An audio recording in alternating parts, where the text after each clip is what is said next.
everyone, Morgan here. So as part of this blackout series, I wanted to talk about EMPs and how to be prepared for that. Now, if you're prepared for blackouts, you're prepared for an EMP. That's kind of the whole point of this blackout series, is that you are prepared in case the lights go out for whatever reason, even in an EMP. So most homes in the United States had electricity by the 1900s. However, there were still a lot of rural homes that still didn't even have electricity until like the 1980s. So of the whole United States, it's been less than 100 years since we've all had electricity powering everything, okay? So less than 100 years, it's taken us and our mindset to go, I couldn't survive without electricity. But as far as an EMP goes, I think that's one of the biggest things that most people are concerned with, because when it comes to natural disasters and things like that, yes, most of those things are very local. And even if it takes, a few weeks to get back up, the local power station and everything will get the systems back up and running, okay? But when it comes to an EMP, that seems a little more permanent, a little more finite. But I really wanted to dig deep into the realities of an EMP and talk to you a little bit more about that. An EMP can actually be caused by many things. The two most likely EMP threats would be a nuclear threat or, like a nuclear explosion or a solar flare. An EMP could damage all sorts of things: TVs, radios, the power grid, like the transformers and substations, telephones and smartphones, vehicles and aircraft control, refrigerators, generators, satellites could potentially be affected with the EMP. Computers, of course, the internet, all these things could be affected by an EMP. A nuclear EMP is more energetic and has a shorter burst. A solar flare varies widely in intensity, and it could cause simply a bright northern lights like we see in Alaska, or it could potentially destroy some or all of the power grid. Smaller EMPs may cause power grid blackouts. Solar flares can last much longer than an EMP. A nuclear EMP requires a nuclear weapon delivered by a rocket, high-flying aircraft, or ICBM. The nuke is detonated high in the air to create the EMP. In a worst case, the nuke is detonated in the upper atmosphere, approximately 20 miles up. There are other ways to do like small, more focused, directed EMPs. The level of damage would depend on the proximity that whatever that electronic device, whatever is going to be with that nuclear explosion, okay? Now, there could actually be a recovery. The time to recover from a nuclear EMP could be hours, days, weeks, months, or years. Recovery would vary depending on the scope, location, size, and type of explosion and the altitude of the EMP attack. The scope of the damage to the electrical grid and technology infrastructure nationally would be a big factor in recovery time. If the blast was small enough and far enough away, vehicles may be disabled temporarily, but they might be able to restart, at a certain point. There's no really clear indication of how an EMP might affect certain things, even with certain tests and graphs and all these things, that many people have done. Could a surface nuclear blast cause an EMP? I think that a lot of people are saying they would have really trouble with this, setting off like the highest altitude, like. If you're just setting something off the ground, with an EMP, you need altitude in order to reach, far and wide. A ground nuclear blast explosion wouldn't really reach too terribly far. It could. A dirty bomb would tend to be could be devastating to like a local area. Cars are actually the most resilient than many other electronics. A car is well grounded because of the tires. The car also has a partial Faraday cage because of the metal frame, which helps some. So the tires isolate the vehicle, and then with the metal frame can help protect it. So, a solar flare is created by the sun through normal activity results. The sun is always going. I don't know if you ever heard a science teacher saying, in like, 1,000 years or, a million years or whatever, there's going to be a mass solar flare. It's going to take out the entire world, not just EMP worth. It's actually going to take out the world kind of thing, like fry us.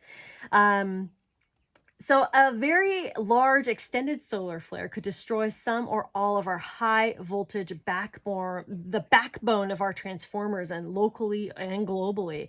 These transformers are critical to the US electrical grid. Even if only a few hundred of the larger transformers were destroyed, it would likely disable the entire interconnected system for weeks, months, or even years.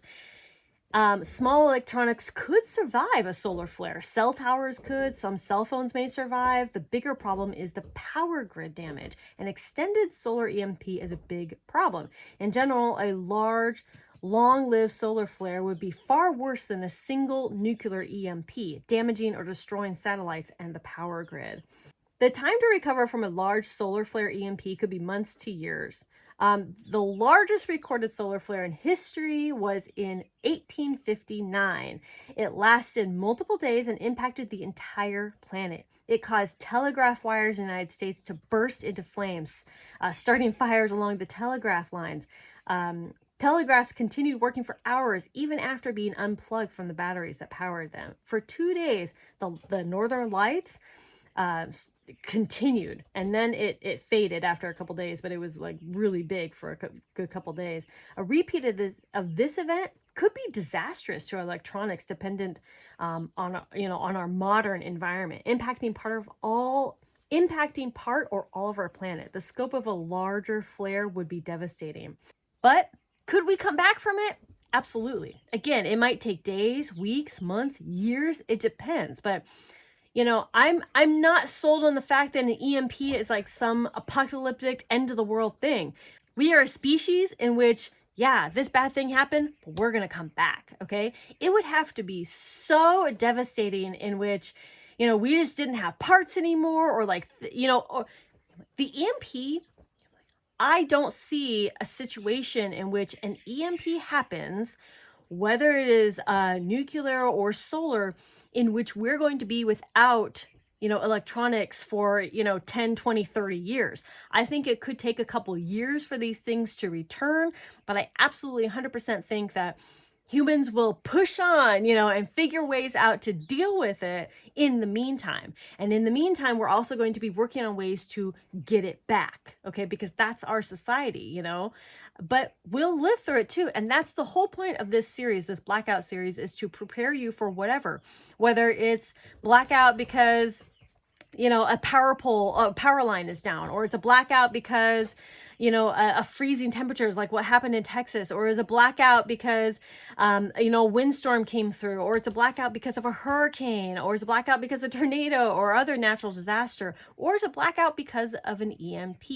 The whole point is to be prepared to, handle these types of things. And the last thing I want to say is that there is a company called EMP Shield, which could help protect your generators, your solar system, your electrical, personal electrical grid, these kinds of things to help you get going. And it's all about getting creative and figuring out ways to live with technology as well as to live without technology. Remember, we've only had some of these things for less than 100 years. I guarantee we can go back to those days of figuring out how to make things work without AC, without, modern heat, without modern AC, without, our modern technology. I think that it would be troubling times for sure, but I think that we would be able to get through it. And the first several months would definitely be the hardest part on humanity, but I think in the end, I like to be optimistic, and I like to think that we would all kind of come together and help each other. But at the same time, we also have to be on the other realistic side, is that there will be opportunists who will try to take what isn't theirs. So definitely keep those defenses in place. And, even if you do have, your solar and that kind of thing, if the rest of your neighborhood doesn't have it, maybe it's not a good time to turn on those lights, that kind of thing. So really, it's going to be variable. It's going to be based on situation, on what exactly is going on, how bad the EMP was, what was the EMP, all these kinds of things. Create a Faraday cage, super easy. I've created small Faraday cages, and be prepared for lights out. That's really the end of it. Be prepared to have no electricity at all. And if you watch this blackout series, you definitely should be and could be prepared for blackout, however it happens. Thank you all so much for watching. Conquer tomorrow by preparing today. I'll talk to you later. Bye.